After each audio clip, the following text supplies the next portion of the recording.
soir. Il prend soin de nous. Il prend soin de toi. Il prend soin de moi. Amen. Amen. Alléluia. Donc nous allons continuer avec les chants, Seigneur. Et que vraiment, Seigneur mon Dieu, ce sont vraiment des chants inspirés qui puissent toucher le cœur de Dieu. Et que nous puissions chanter de tout notre cœur. Amen. Amen. Je remercie tous ceux qui sont au chant. Parce qu'il faut répéter les bien-aimés. Ils sont au travail, mais il faut répéter. Hein?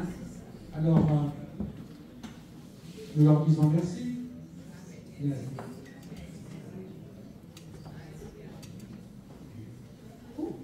Bonjour mes bien-aimés. Bonjour à tous ceux qui sont sur Zoom.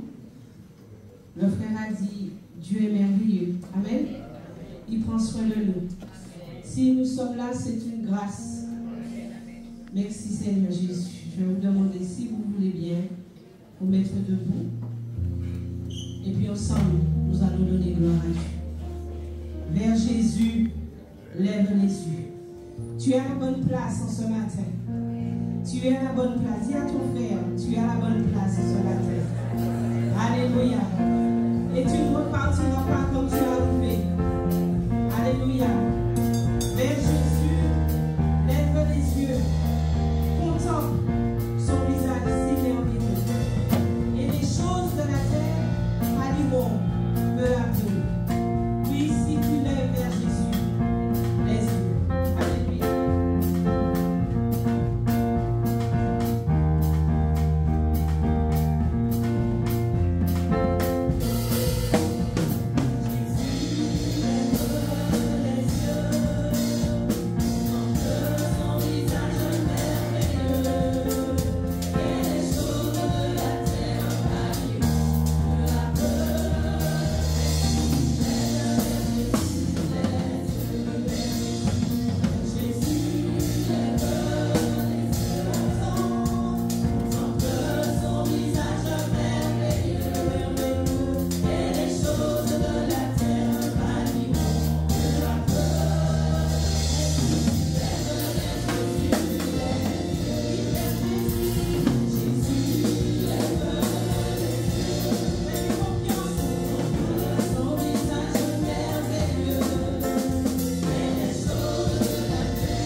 Est-ce que tu es fort? Dis, je suis fort. Est-ce que toi, tu es fort en Jésus-Christ? Alléluia. Alléluia. La force se trouve en Jésus-Christ. Alléluia. Tu es grand, Jésus. Tu es grand, Jésus. Mon Dieu est grand. Mon Dieu est magnifique. Mon Dieu est digne de louange. Mon Dieu est digne d'adoration. Alléluia. Il est merveilleux, le Dieu que nous servons. Alléluia. Oh Jésus, tu es grand. Tu es grand, Jésus.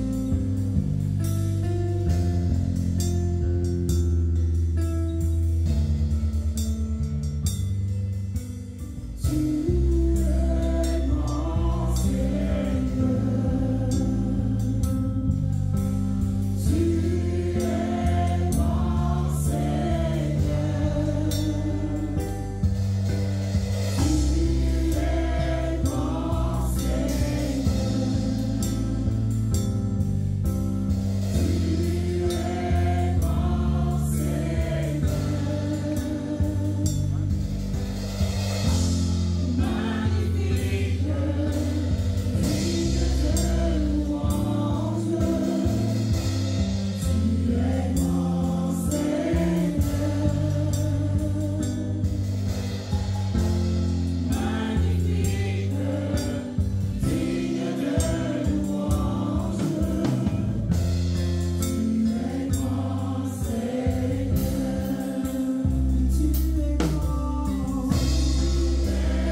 Sauve-moi de t'aimer comme tu m'as.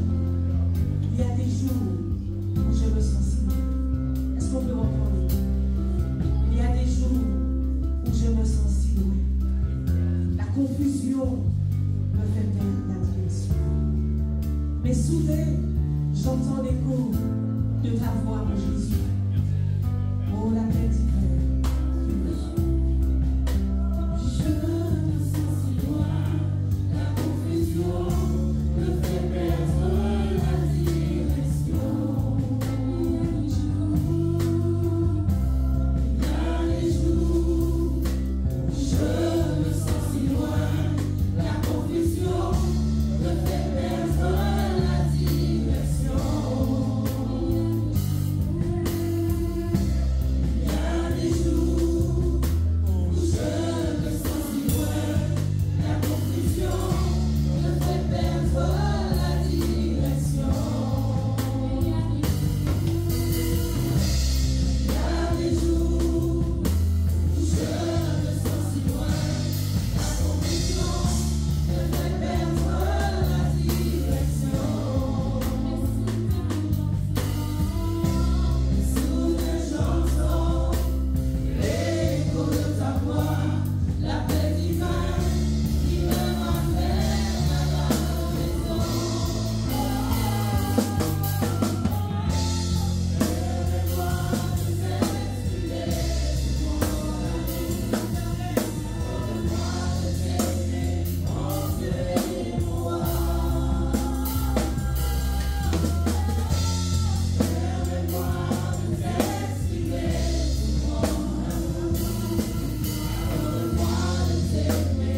comme il se doit. Permets-moi de t'aimer comme il se doit. Permets-moi de t'aimer comme il se doit.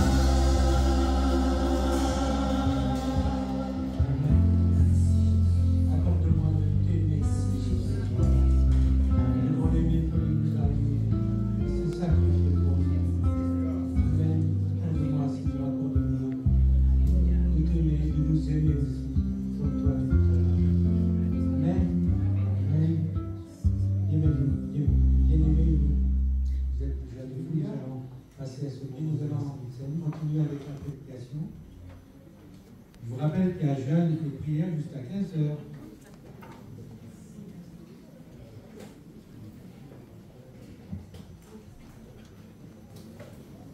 Nous allons partager ensemble la parole de Dieu ce matin. Je vous propose de lire 3 textes pour commencer. Premier texte dans le livre de Proverbes, chapitre 9, au verset 1er. Proverbes, chapitre 9, verset 1er.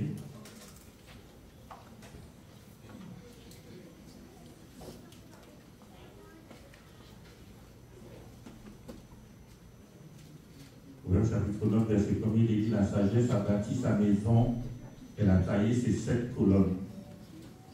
Proverbes, chapitre 14, verset 1er. Proverbes 14, verset 1er.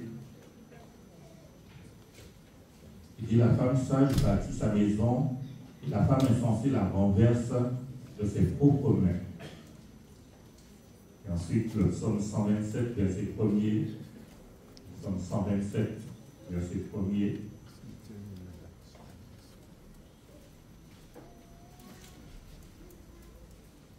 Alors, ce verset nous dit: Si l'Éternel ne bâtit la maison, ceux qui la bâtissent travaillent en vain.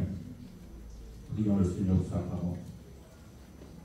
Éternel, nous voulons bénir ton nom et nous voulons encore te glorifier ce matin. Nous voulons te dire merci pour nos louanges, nos actions de grâce, la reconnaissance de nos cœurs, mon Dieu, que nous avons fait monter vers toi. Et nous croyons que tu as créé cela comme un parfum de bonne odeur. En cet instant, nous venons encore à monter devant toi, te prier de nous accorder ta sagesse, ton intelligence, Seigneur, que ton Saint-Esprit encore puisse parler à nos cœurs à travers ta parole ce matin. Je me remets entièrement entre tes mains, Seigneur, et je te dis merci pour qui tu es, Seigneur, et merci pour l'œuvre que tu as accomplie dans chaque cœur et dans chaque vie ce matin à travers ta parole, Père, dans le nom de Jésus-Christ. Amen. Ces trois passages que nous venons de lire, il nous est parlé de bâtir. Bâtir une maison. Et bien aimé, Dieu est un bâtisseur. Dieu est un constructeur. Dans Hébreux chapitre 11, verset 10, la Bible présente Dieu comme étant un architecte et un constructeur. Et l'architecte, c'est celui qui fait le plan. L'architecte, c'est celui, on va dire, qui monte le projet. Le constructeur, c'est celui qui va réaliser le projet, qui va réaliser le plan. C'est celui qui va emmener, je vais dire, le projet, qui va donner vie au projet, qui va emmener le projet à l'existence. Dieu est un bâtisseur, un constructeur.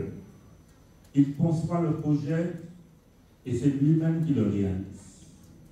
Il est le concepteur et en même temps le réalisateur. Et dans le livre de la Genèse, on voit que Dieu propose un projet. Il va dire, faisons l'homme à notre image, faisons l'homme à notre ressemblance. Donc, créons l'être humain, créons l'homme. Et on va créer l'être humain, on va créer l'homme et on va instaurer en lui notre image. Et ainsi, on pourra avoir une relation, on pourra avoir une communion avec l'homme. Et Dieu propose le projet et il désigne déjà qui va accomplir le projet avec lui. Il dit faisons l'homme. Quand il dit faisons l'homme, à qui est-ce qu'il parle? À lui-même. À qui est-ce qu'il parle? À nous, on n'était pas encore là. Fils et Saint-Esprit. Jésus. Faisons l'homme à notre image. Il parle à la parole. La parole faite chair, Jésus et le Saint-Esprit. Et toute œuvre que Dieu va accomplir dans nos vies et à travers nos vies, il va le faire avec la parole et avec le Saint-Esprit. L'œuvre de transformation qu'il va accomplir en toi, en moi, il va le faire à travers la parole et à travers le Saint-Esprit. Et si la parole et le Saint-Esprit n'arrivent pas à te transformer, ce n'est pas le pasteur Hugo qui va réussir à te transformer. Si la parole et le Saint-Esprit n'arrivent pas à opérer un changement dans ta vie, ce n'est pas une tierce personne qui va opérer ce changement. Et Dieu, bien-aimé, il veut construire son image en nous. Parce que lorsque l'homme a péché, lorsque l'homme a désobéi, il a terni, l'image de Dieu a été ternie dans l'homme. Et Dieu veut rétablir son image en chacun de nous. Nous avons dit que Dieu est un bâtisseur, constructeur. Et il a commencé, la Bible nous dit, une œuvre en chacun de nous. Et s'il est vrai que Dieu est un bâtisseur, un constructeur, la Bible nous présente Satan le diable comme un destructeur. Et dès le commencement, Satan a cherché à détruire ce que Dieu avait établi. Et qu'est-ce que Dieu a établi dès le commencement? Il a établi une relation entre l'homme et lui. Entre Adam et Dieu, il y avait une relation.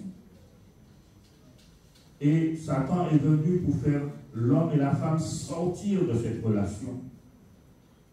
Et son objectif est toujours le même. Faire que l'homme et la femme, faire que nous puissions sortir de cette relation que nous avons avec Dieu.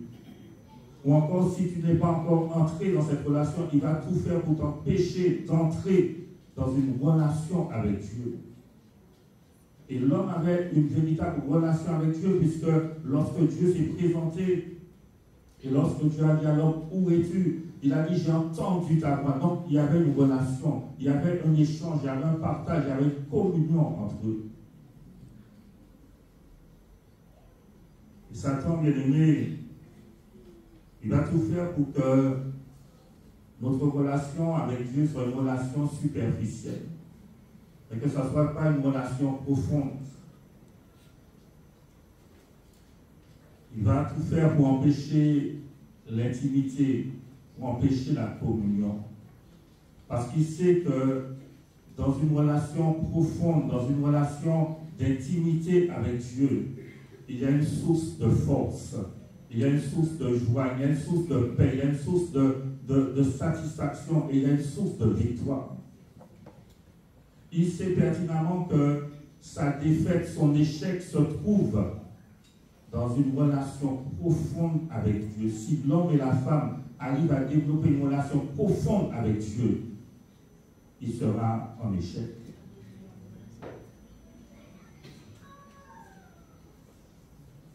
Dieu veut nous construire, mais il ne peut le faire que dans le cadre d'une relation. Dieu veut nous construire, mais il ne peut le faire que dans le cadre d'une relation. Il veut construire l'image, son image en nous. Il veut instaurer en nous qui il est. Mais il ne pourra le faire que dans le cadre d'une relation. Et la Bible, vous savez, la Bible, c'est le livre de Dieu. En fait, Dieu raconte son histoire à travers la Bible. Et nous réalisons que tout ce que Dieu a fait, tout ce que Dieu a accompli, il a fait à travers des relations qu'il a eues avec des hommes dès le commencement. Tout ce qu'il a accompli, mis à part la création, lorsqu'il a créé les choses, mais par la suite, tout ce qu'il a accompli, il a fallu qu'il trouve un homme, qu'il trouve une femme. Il a fallu qu'il développe une relation avec un homme, avec une femme, avec un couple, avec une famille, avec un peuple, pour pouvoir accomplir ses projets et ses desseins. La relation avec Dieu est très importante. Et je le dis toujours, ce qui va rester à la fin, ce ne sont pas les biens qu'on a pu acquérir ici-bas, ce ne sont pas les dons qu'on a pu manifester, les talents qu'on a pu manifester. Ce qui va rester à la fin, c'est notre relation avec Dieu. Nous avons plusieurs expressions dans la Bible qui parlent de la relation. La Bible parle de marcher avec Dieu. Il est dit qu'Enoch a marché avec Dieu. Pendant 300 ans, il ne fut plus. Et il y avait une telle relation entre Enoch et Dieu, il y avait une telle intimité, une telle profondeur, qu'à un moment, Dieu, c'est comme si à un moment donné, Dieu a dit à Enoch, bon, écoute, non, viens, tu ne peux plus rester sur la terre, viens. La Bible nous parle de Noé qui a marché avec Dieu, qui a développé une relation avec Dieu. La Bible dit que la terre était remplie de corruption. Et Noé a trouvé grâce aux yeux de Dieu. Et à travers Noé, Dieu a mis en place un plan de salut. Parce qu'il a dit que je vais détruire la terre. Mais la Bible dit que Noé a trouvé grâce et Noé a été choisi avec sa famille pour accomplir ce projet de Dieu. La Bible nous parle d'Abraham. À un moment donné, Dieu va parler à Abraham et il va lui dire, cacherai-je à Abraham ce que je vais faire? Waouh! Il y avait une telle intimité, il y avait une telle relation, une telle amitié. Il dit, mais non, je ne peux pas te cacher ça, Abraham. Je ne peux pas faire quelque chose sans te le dire. Et la Bible dit qu'Abraham a été appelé l'ami de Dieu. La Bible nous parle de Joseph. La Bible dit que son maître vit que l'Éternel était avec lui, qu'il y avait une relation entre Dieu et Joseph. La Bible nous parle de Moïse et Dieu lui-même va rendre témoignage de Moïse, va parler de cette relation particulière qu'il avait avec Moïse. Il a dit, je parle à Moïse bouche à bouche. Une communication directe. Jean 15, verset 15. Jésus va dire, je ne vous appelle plus serviteur, la relation change, mais je vous appelle ami. Pourquoi? Parce que le serviteur, c'est un exécutant. Il ne sait pas ce que fait le maître. Le serviteur lui dit fais ci, fais ça, fais ci, fais ça. Mais il ne participe pas au projet. C'est un exécutant. Mais Jésus ne veut pas de cette relation avec nous. Il veut que nous puissions participer à la réalisation de son projet. Il veut nous faire connaître ses plans, connaître ses desseins. Il nous faut, bien aimé, établir avec Dieu une relation d'amitié. Et cette relation va passer par, bien sûr, la méditation quotidienne de la parole, va passer par le temps de prière, le temps que nous passons avec Dieu. Mais cette relation aussi va passer par l'obéissance à la parole de Dieu. La Bible nous dit que la sagesse a bâti sa maison. Il dit encore que si l'Éternel bâtit la maison, et la maison c'est un lieu d'habitation. Quand tu construis une maison parce que tu as trop d'argent, alors tu construis des maisons comme ça. Hein? Quand tu construis une maison, en principe, c'est pour y habiter. Après, si tu allais à ta maison, c'est pour la louer, pour que d'autres puissent y habiter. Mais on ne s'amuse pas à construire des maisons pour qu'elles restent vides. Donc, quand Dieu construit sa maison, c'est pour qu'il puisse l'habiter. Il ne construit pas une maison pour que la maison reste vide. Il construit sa maison pour que lui-même puisse habiter sa maison. Donc Dieu veut habiter la maison qu'il construit. Et dans Hébreux 3, verset 6, il nous est dit que la maison de Dieu, c'est nous. La maison de Dieu, c'est nous. De manière individuelle et de manière collective. La maison de Dieu, c'est nous. La maison de Dieu, ce n'est pas le bâtiment. La maison de Dieu, c'est toi et c'est moi. Dieu veut habiter en nous. Lisons Éphésiens chapitre 2, versets 19 à 22. Si on peut le lire dans la version de parole vivante. Éphésiens chapitre 2, versets 19 à 22.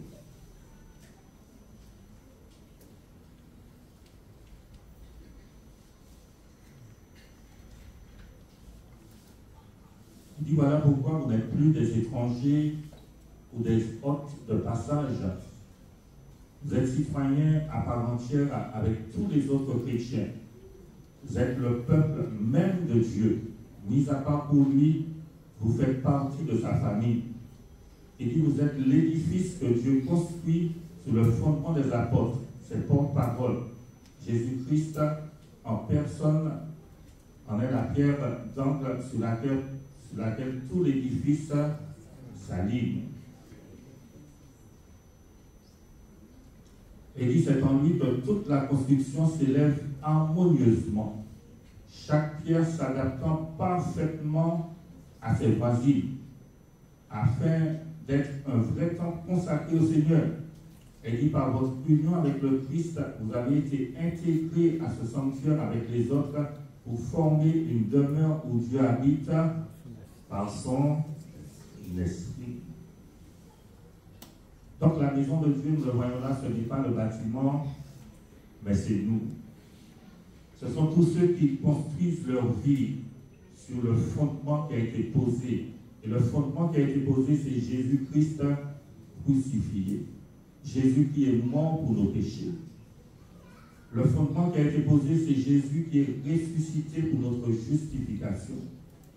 Le fondement qui a été posé, c'est Jésus qui est encore vivant, qui est vivant, encore vivant, qui est vivant.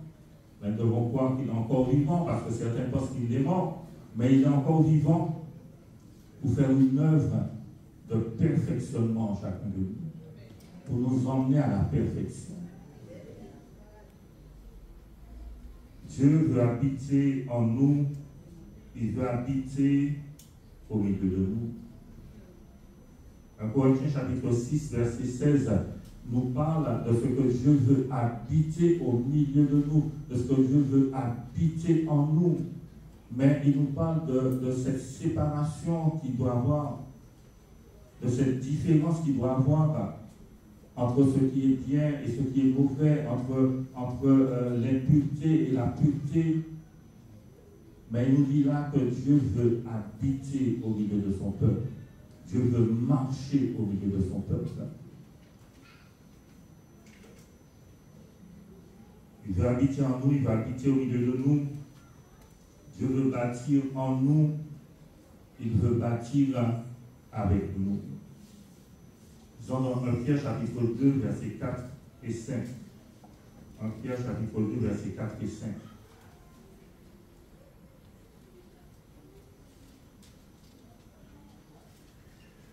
Pierre 2, versets 4 et 5. Alors il nous dit, approchez-vous donc de lui, il est la pierre vivante. Les hommes l'ont rejeté, mais Dieu l'a jugée précieuse et il l'a choisie. En venant à lui, vous aussi, vous êtes devenus des pierres vivantes. Édifiez-vous mutuellement pour former un temple spirituel. Vous y constituerez un groupe de prêtres mis à part pour Dieu, à qui vous offrirez des sacrifices spirituels qui lui sont agréables parce qu'ils sont présentés par Jésus-Christ.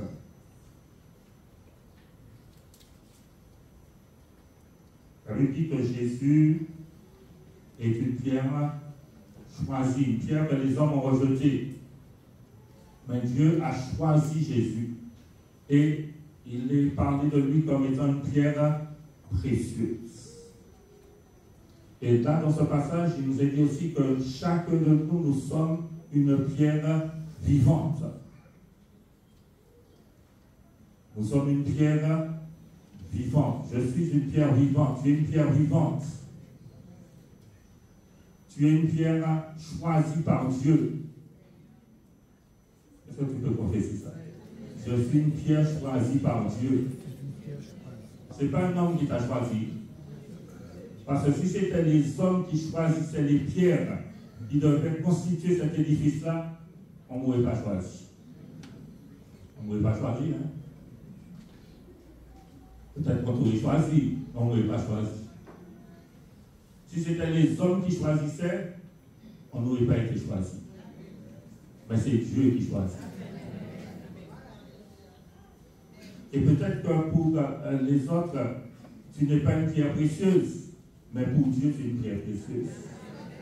Pour Dieu, tu as de la valeur. Pour Dieu, tu as de l'importance. Et chaque pierre est précieuse aux yeux de Dieu. Et chaque pierre est importante dans l'édifice.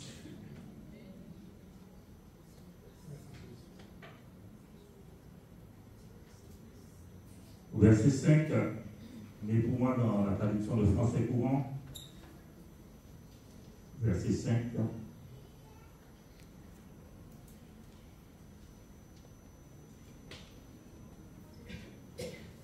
Alors il parle de la pierre, il dit prenez place vous aussi comme des pierres vivantes dans la construction du temple spirituel. Prenez place. Tu dois prendre ta place parce que tu as ta place dans le corps. Tu as ta place dans l'édifice. Donc si tu ne prends pas ta place, tu ne joues pas ton rôle, il y a un vide. Tu dois prendre place. Et revenons dans Éphésiens chapitre 2, verset 21. Mais pour moi, dans la traduction de oui seulement premièrement, et après on va lire la parole vivante. De Pierre chapitre Éphésiens chapitre 2, verset 21.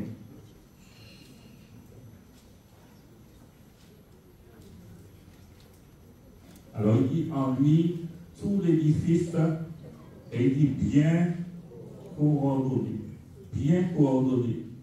Donc les pierres sont posées, mais c'est bien coordonné. Ça, les pierres ne sont pas posées n'importe comment. Bien coordonné. Et même pour moi, ce même verset dans la traduction de Parole vivante, on l'a lu tout à l'heure, il nous dit chaque pierre s'adaptant parfaitement à ses voisines. Chaque pierre s'adaptant parfaitement à ses voisines. Et le processus de construction, bien aimé, alors tu es une pierre, hein, souviens-toi que tu es une pierre. D'accord? Le processus de construction, c'est un processus qui est douloureux. Pourquoi? Parce que la pierre est prise dans la carrière, mais qu'est-ce qui doit se passer?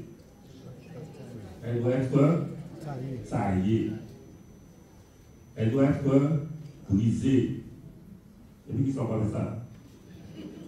Marteau. Hein? Masse. Burin. Chaque pierre doit être ajustée. Parce que quand tu la poses avec l'autre, il faut que ça soit bien coordonné. Parce que dans le temps, il n'y avait pas de ciment, donc il fallait que ça soit bien posé pour que ça tienne.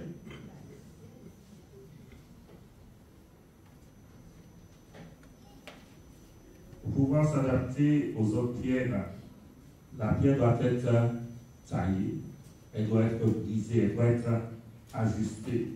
Proverbe 9, verset 1er, la sagesse a bâti sa maison, la Bible dit, elle a taillé ses 7 colonnes. Dieu va nous tailler. Dieu va nous briser. Dieu va nous ajuster.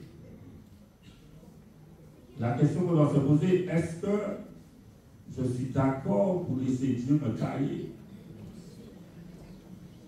Tu as confessé que tu es une pierre vivante, choisie par Dieu, précieuse.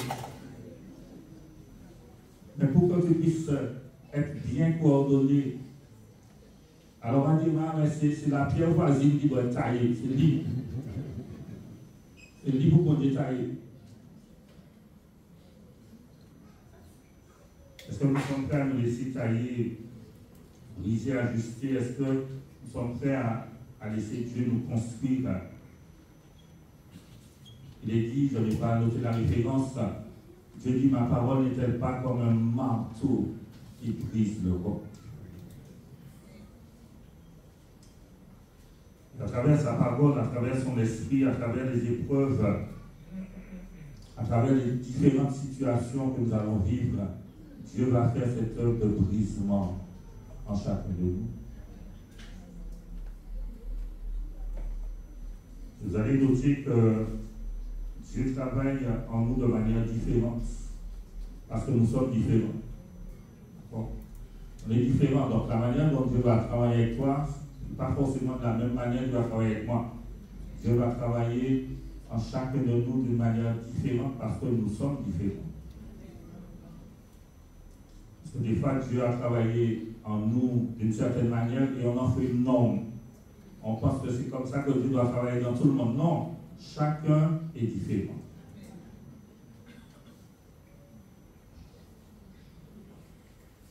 Il faut que la pierre que je suis puisse prendre place. Alors on va lire 1 Roi chapitre 6, 1 Roi 6 verset 7 qui nous parle de la construction du temple de Salomon. 1 Roi chapitre 6, alors si tu peux mettre dans la traduction, on va lire déjà, après on va mettre dans la traduction de Semeur. Lorsqu'on bâtit la maison, on se servit de pierre, toutes taillées. Et ni marteau, ni hache, ni aucun instrument de fer ne furent entendus dans la maison pendant qu'on la construisait. Et pour moi, dans la traduction de Semeur.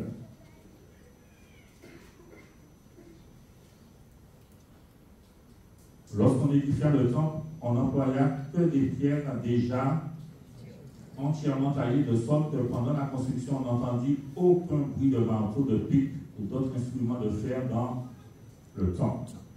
Donc les pierres arrivaient déjà toutes taillées. Et ce qui est impressionnant là, c'est que le chantier du temple, il est dit qu'il n'y avait pas de bruit. Il n'y avait pas de bruit de marteau, il n'y avait pas de bruit d'instruments de fer, il n'y avait pas de bruit. Le bois arrivait déjà tout taillé, les pierres arrivaient déjà tout taillé, entièrement taillé. J'ai une question pour toi ce matin. Est-ce que tu es entièrement taillé? Est-ce que je suis entièrement taillé? Parce que si quand la pierre arrivait là, puis on est posé, et puis pas tes qu'à rentrer, tu retournes à la carrière. Pour comparer, il n'y a pas de bruit. On ne peut pas faire de bruit là. Donc, si tu n'es pas bien taillé, tu ne peux pas prendre ta place pour retourner à la carrière et que tu sois à nouveau ajusté. Et vous savez, il dit qu'il n'y avait pas de bruit. Il n'y a pas de bruit. Et des fois, ben, comme on veut prendre place, on peut beaucoup bien tailler, hein, on n'est pas ajusté, mais on veut prendre place. Donc, on fait bruit. Et le bruit pourrait nous parler de quoi? Le bruit pourrait nous parler de la médisance. La médisance, c'est dire du mal, c'est dire ce qui est vrai peut-être sur l'autre, mais dans le but de nuire. Hein? De parler de la calomnie, c'est dire du mal de l'autre. De parler des murmures, des critiques, de parler du bavardage. Il y a du bruit, il y a du bruit, il y a du bruit. Et j'ai réalisé que Dieu travaille en silence. Dieu travaille en silence. Et nous, des fois, nous défendons le bruit. Hein. Dieu travaille en silence. Dieu te donne sa parole. Et son esprit atteste la parole dans son cœur. Quand Dieu te donne ta parole, tu te mets à bouger, à trembler, à agir. Non, tu reçois la parole. Si tu es chez toi, tu dis la parole. Mais il y a un travail qui se fait et tu sens qu'il faut que tu te repentes, il faut que tu corriges les choses. Il n'y a pas du bruit qui se fait. Tu as des arbres chez toi, tu as des plantes chez toi. Quand l'arbre grandit, pas que tu as fait bruit. Un jour, tu entends un arbre qui fait beaucoup. Tu n'as jamais entendu des craquements de branches. Alors que dans le temple, il n'y avait pas de bruit, pourtant, la construction avançait. La construction progressait, alors qu'il n'y avait pas de bruit.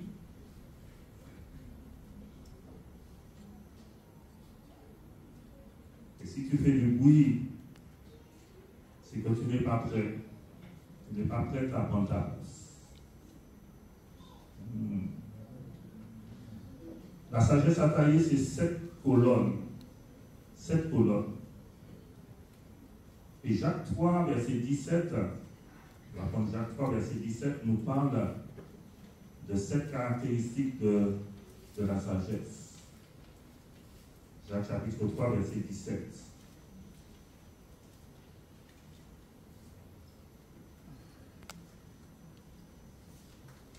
Alors, lis pour moi dans la traduction de second.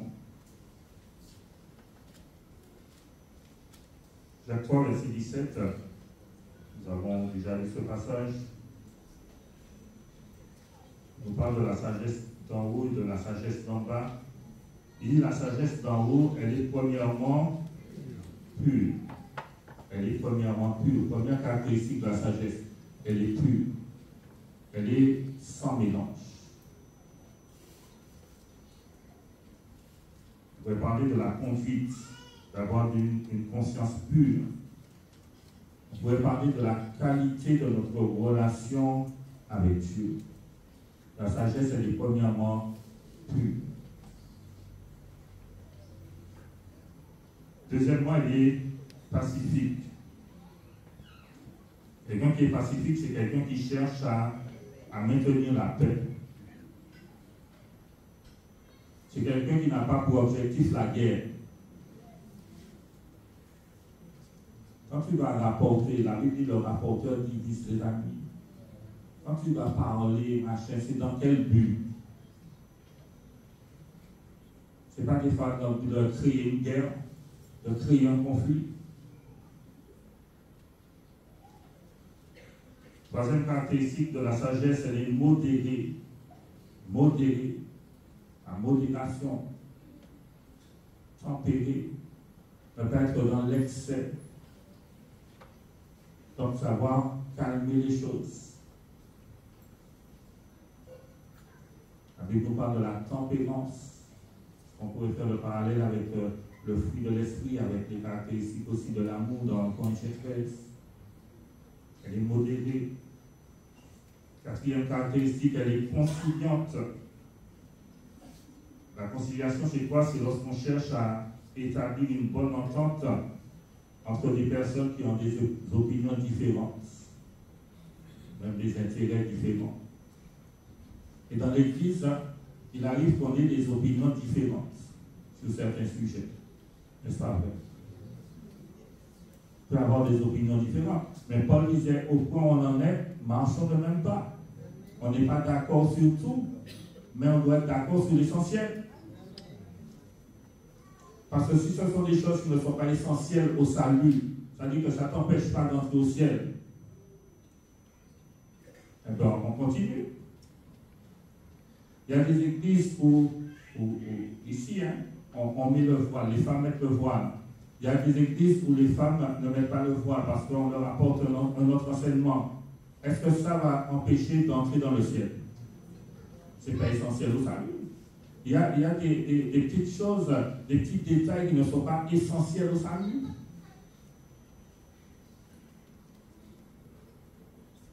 Et vous savez, on sera tellement étonné, bien aimé, on sera tellement étonné quand on va arriver au ciel. Et oui, comment il va jamais te voir au ciel? Tu serais étonné.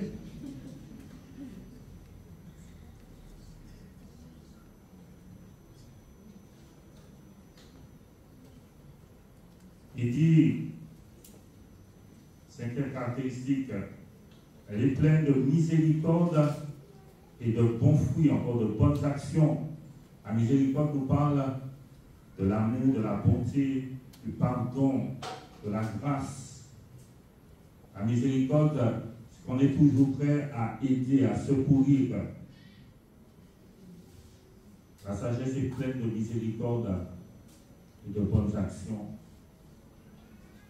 Sixième caractéristique, elle est sans duplicité, sans fausseté. Elle est sincère. Septième caractéristique, elle est sans hypocrisie. Ne pas se faire passer pour ce qu'on n'est pas.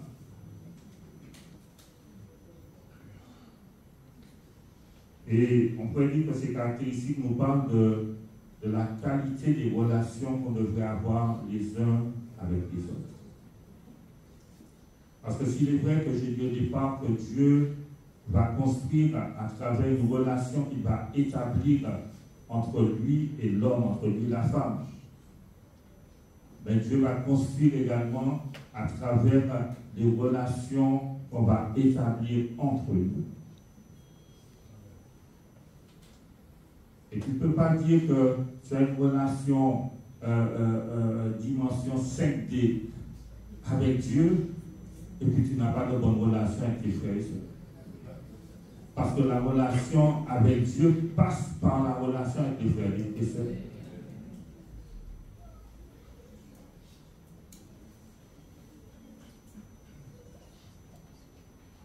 Et dans la relation des uns avec les autres, il doit y avoir de la sagesse. Et avec moi, Jacques chapitre 3, verset 11.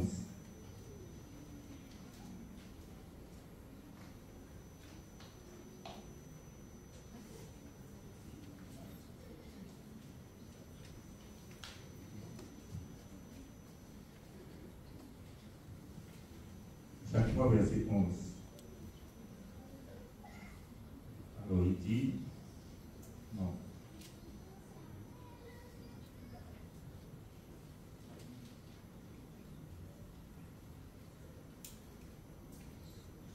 Non, c'est pas ce verset-là.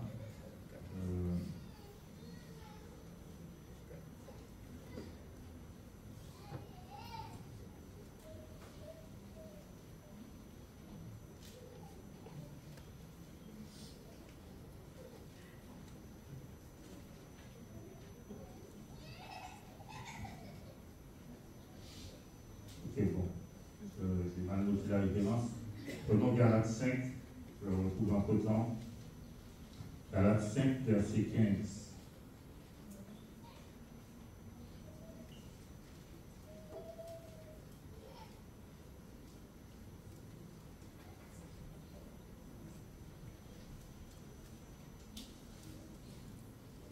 Jacques 5, verset 15. Qu'est-ce qu'il dit là? Galates 5, verset 15. Il dit, si vous vous mordez, donc relation les uns avec les autres. Si vous vous mordez et vous dévorez les uns les autres, prenez garde que vous ne soyez détruits les uns par les autres. Si vous vous mordez, vous dévorez les uns les autres. Donc, nous sommes mordés comme nous, on se blesse les uns les autres. Qu'est-ce qui va se passer? On sera détruits les uns par les autres. Et on va dire, Satan est entré dans l'église. Satan a détruit l'église. Mais non, ce n'est pas Satan. C'est nous-mêmes. Oh oh.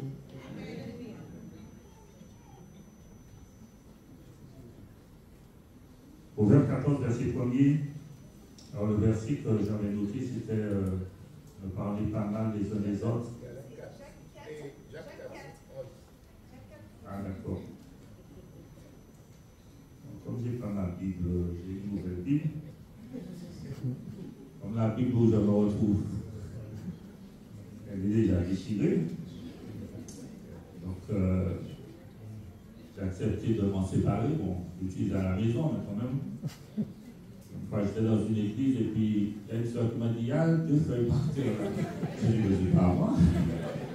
Et après, je vois ma petite les feuilles qui sont là. Alors, Jacques 4, verset 11. Ne parlez pas mal les uns des autres, frères. Celui qui parle mal d'un frère ou qui juge son frère parle mal de la loi et juge la loi. Alors, si tu juges la loi, tu n'es pas observateur de la loi, mais tu en es juge. Donc, ne pas parler mal les uns des autres. Et là, il nous dit qu'on peut se mordre les uns des autres. On va finir par se dévorer les uns des autres. Proverbe 14, verset 1er, nous dit que la femme sage bâtit sa maison, mais que la femme insensée la renverse de ses propres mains, de ses propres mains. Donc la femme sage bâtit, la sagesse bâtit, mais la femme insensée, donc la femme pourrait aussi symboliser l'Église. Il dit la renverse, la détruit de ses propres mains. Donc j'ai la capacité, j'ai le pouvoir de construire, mais j'ai la capacité aussi de détruire. Et les mains nous parlent des actions. À travers mes paroles, je peux construire quelqu'un, mais je peux aussi détruire quelqu'un. Et vous voyez, dans un couple, le même ou la même qui disait des mots doux, des mots gentils, eh bien, après, elle a mal passé, ça peut être des paroles destructrices. Par nos paroles, par nos actions, on peut construire, et on peut aussi détruire. Mais il faut qu'on puisse choisir notre camp. Parce que Dieu est un bâtisseur. Satan est un destructeur. Dans quel camp on se trouve? Ah oui. Parce qu'on doit faire le choix. Je me mets du côté de Dieu pour construire. Ou est-ce que je me mets de l'autre côté pour détruire?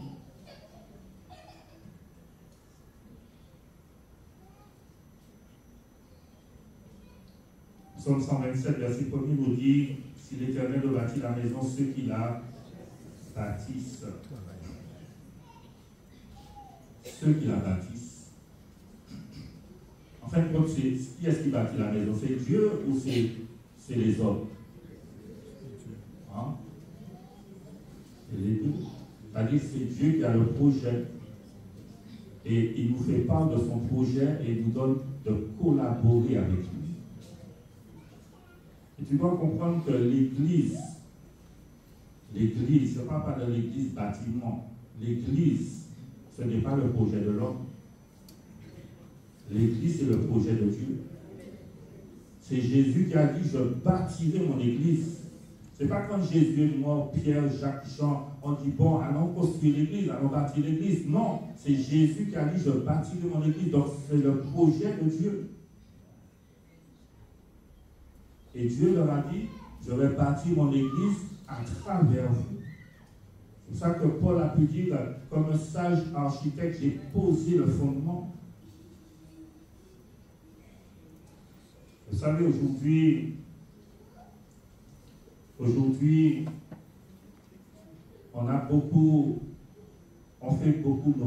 réalise beaucoup nos propres projets. On a beaucoup de projets. Mais nous ne sommes pas là pour réaliser nos propres projets. Nous sommes là pour réaliser le projet de Dieu. Et quand tu vas réaliser le projet de Dieu, dans ce projet de Dieu, il y a les désirs de ton cœur aussi qui vont être satisfaits. Fais que l'Éternel te délice et il te donnera ce que ton cœur désire. Mais de toute façon, à partir du moment où tu fais que Dieu te délice, tout ce que ton cœur va désirer sera conforme à sa volonté. Alors souvent on dit, Seigneur, donne-moi ce que mon cœur désire. Ce n'est pas la vérité, c'est donne-moi ce que mon cœur convoite.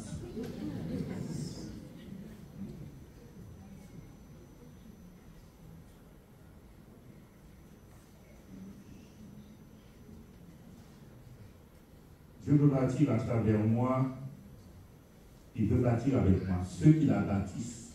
C'est-à-dire que ceux qui bâtissent doivent recevoir des instructions de Dieu. La Bible dit que Noé, Dieu lui a donné le plan de l'arche. Dieu ne lui a pas dit fais une arche. Il lui a donné le plan, il lui a donné les mesures. Donc il devait faire les choses comme Dieu lui avait dit. Moïse, quand Dieu lui a donné le plan du tabernacle, il a dit qu'il devait faire d'après le modèle qu'il avait reçu. Et aujourd'hui, on doit bâtir d'après les instructions de Dieu, d'après ce que la parole de Dieu nous dit, pas selon le désir de nos pensées, pas selon nos propres projets à nous, nos propres pensées à nous. On voit que Noé, il a collaboré avec ses fils pour construire l'arche. Moïse a collaboré avec ceux que Dieu lui avait désignés, parce que Dieu lui avait dit, j'ai donné à tel homme de la sagesse, tel homme de l'intelligence, etc., pour construire le tabernacle. On va terminer avec 1 Corinthiens 3, 1 Corinthiens 3, versets 10 à 17. Je dois bâtir avec sagesse.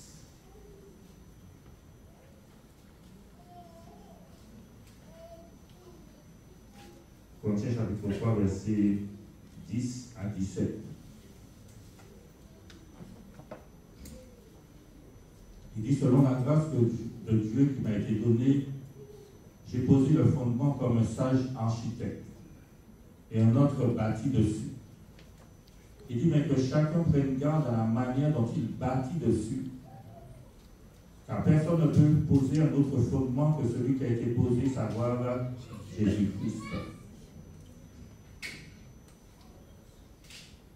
Si quelqu'un bâtit sur ce fondement avec de l'or, de l'argent, des pierres précieuses, du bois, du foin, du choc, l'œuvre de chacun sera manifestée. Car le jour le fera connaître parce qu'elle se révélera dans le feu, et le feu éprouvera ce qu'est l'œuvre de chacun. Si l'œuvre bâtie par quelqu'un sur le fondement subsiste, il recevra une récompense. Si l'œuvre de quelqu'un est consumée, il perdra sa récompense, pour lui sera sauvé, mais comme au travers du feu. Vous ne savez pas que vous êtes le temple de Dieu, que l'Esprit de Dieu habite en vous, et que si quelqu'un détruit le temple de Dieu, Dieu le détruira. Car le temple de Dieu est saint, et c'est ce que vous êtes. Si quelqu'un détruit le temple de Dieu, il dit que Dieu le détruira. Choisissons d'être des bâtisseurs. Choisissons d'être des constructeurs. Choisissons de contribuer à l'édification de l'Église, à la croissance de l'Église.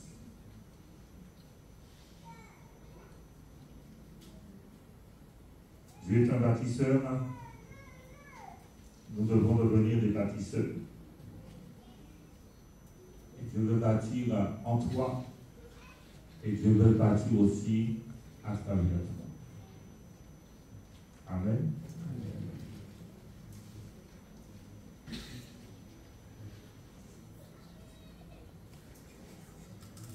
Ça va?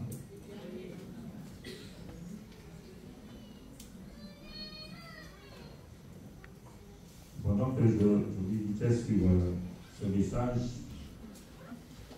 j'ai pensé à Élie dans son découragement. Et quand il est dit que l'œuvre se faisait dans le temple, il n'y avait pas de bruit. Et des fois, on pense, bien aimé, que pour que les choses se fassent, il faut parler avec autorité, il faut parler de manière dure. Non. Imagine Élie dans son découragement là, et Dieu vient vers lui dans son découragement. Avec quel ton tu penses que Dieu lui a parlé? Ou là, ça découragé. Tu penses que Dieu lui a dit, ça va faire la vie. Non, mais si tu dis ça, quelqu'un est dans le découragement, là, on va pas le régler. Il y a des moments où peut-être il faut reprendre durement quelqu'un. Mais quand quelqu'un est déjà dans le découragement, à peine de faire trop de bruit, parler avec douceur. Puisque le but, c'est de le ramener, de l'encourager. Donc, tu vois, tu peux avoir une bonne intention, mais même dans la manière de parler, tu peux faire plus de mal que de bien.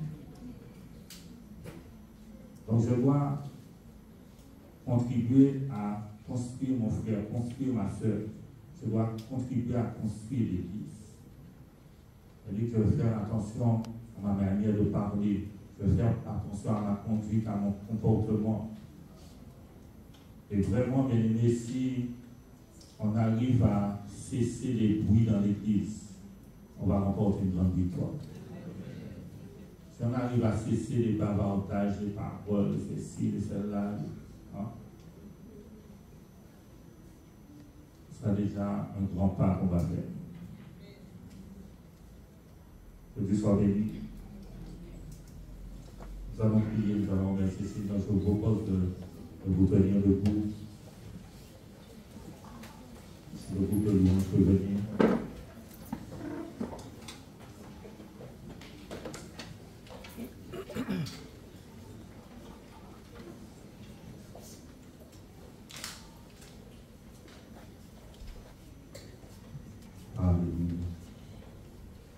Est-ce que tous ensemble, on peut, pas besoin de prier, tous ensemble, on peut parler à notre Dieu ce matin. Nous avons entendu sa parole. Alléluia. Éternel, nous bénissons ton nom ce matin. Éternel, oui, nous te louons, Seigneur. Ce matin, j'ai entendu ta parole, Père. Et combien tu me parles de bâtir, Seigneur mon Dieu. De bâtir une maison, Seigneur. Tu me parles de construire, Éternel mon Dieu. Combien ta parole m'enseigne que tu es un bâtisseur, Seigneur. Tu veux me bâtir déjà moi, Seigneur, cette pierre vivante que je suis, Seigneur. Et combien il manque encore que je sois taillé, Seigneur. Combien il manque encore que tu prennes le marteau, Seigneur, de ta parole, Seigneur mon Dieu, et que tu puisses casser encore des choses en moi, Seigneur, que tu puisses encore briser des choses en moi, Seigneur, qui ne sont pas conformes à ta parole, conformes à ta volonté. Combien j'ai encore besoin d'être ajusté, Seigneur mon Dieu. Oh, ce n'est pas mon frère qui a besoin d'être ajusté, ni ma soeur, c'est moi qui ai besoin d'être ajusté, Seigneur. Et si chacun prend conscience qu'il a besoin d'être ajusté, alors tous nous serons ajustés, Seigneur. Nous serons cet édifice bien coordonné, Seigneur. Nous allons nous adapter les uns aux autres, Éternel. Père, je viens encore m'humilier devant toi ce matin. Et Seigneur, je prie, Seigneur, et je me mets à ta disposition, pierre vivante que je suis. C'est toi qui m'as choisi et tu me dis que je suis une pierre précieuse, importante, Seigneur mon Dieu. Alors continue ton œuvre en moi, Seigneur. Continue de me tailler, continue de m'ajuster, Seigneur mon Dieu, afin que je puisse prendre vraiment la place, mon Dieu, Seigneur, que tu veux que je puisse prendre, Seigneur, et contribuer à l'édification de ton Église éternelle. Mon Dieu, merci, Père, merci pour ma relation avec toi, Seigneur. Merci de ce que tu me donnes encore d'approfondir ma relation avec toi, d'avoir cette relation d'intimité, de communion avec toi, Seigneur. Et je te prie pour chacun de nous, Seigneur, que nous ne puissions pas avoir une relation superficielle avec toi, Seigneur mon Dieu, mais que nous puissions entrer dans une relation profonde avec toi, Seigneur, à vivre une vie de communion, une vie d'intimité avec toi, Seigneur. Père, je te prie pour notre relation, la relation des uns avec les autres, Père. Oui, ce matin, nous avons sujet de nous humilier devant toi, parce que nous avons parlé mal les uns des autres, Seigneur mon Dieu. Parce que, Seigneur, nous nous sommes mordus les uns des autres, éternel mon Dieu. Parce que bien des fois, dans nos relations, Seigneur, les uns avec les autres, nous n'avons pas été sages, éternel mon Dieu. Nous n'avons pas manifesté la sagesse d'en haut, mais nous avons manifesté la sagesse d'en bas, Seigneur. Parce que dans la sagesse d'en bas, il y a les querelles, il y a les disputes, il y a le désordre. Seigneur, ce jour où nous sommes là, nous disposons à te chercher, Seigneur. Nous disposons, Seigneur mon Dieu, à nous reconsacrer à toi. Nous nous disposons à revenir à toi, Père. Nous venons, mon Dieu, nous humilier, Père. Te prions de nous faire grâce. Te prions de nous faire miséricorde. Nous voulons prendre le temps ce jour de nous repentir devant toi. Vraiment, Seigneur mon Dieu, de nous humilier devant toi, afin que tu puisses nous faire grâce, afin que tu puisses nous relever, Seigneur mon Dieu, afin que tu puisses nous rétablir, afin que tu puisses restaurer nos âmes, restaurer nos cœurs devant toi, rétablir nos relations, Seigneur. Rétablis-nous dans ta présence éternelle, mon Dieu. Rétablis ta grâce et ta vie en chacun de nous. Père, nous voulons te dire merci. Je prie que ta parole fasse encore son œuvre dans chaque cœur. Je prie que ta parole fasse encore son œuvre dans chaque vie éternelle, mon Dieu. Merci, Père, pour ta fidélité, ta grâce. Alléluia. Est-ce qu'on peut chanter ce chant qui dit attire-moi à toi? Attire-moi à toi, Seigneur, ne me laisse pas. Alléluia. Jésus, attire-moi à toi, Seigneur. Besoin de revenir à toi de tout mon cœur. Attire-moi à toi.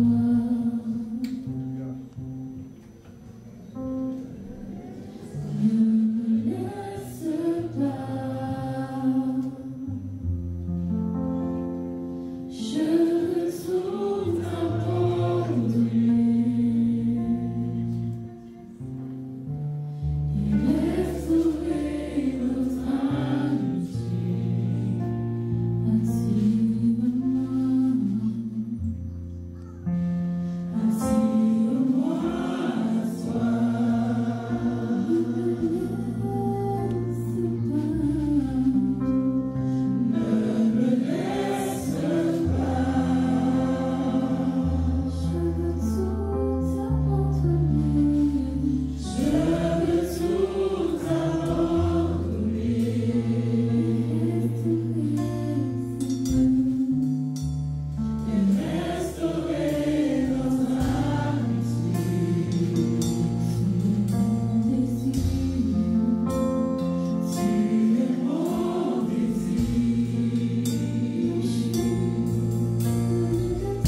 Seigneur, merci de nous restaurer encore ce matin. Merci de nous rétablir. Merci de nous ramener, de nous attirer à toi, éternel mon Dieu. Parce que tu sais là où nous sommes éloignés de toi, Seigneur.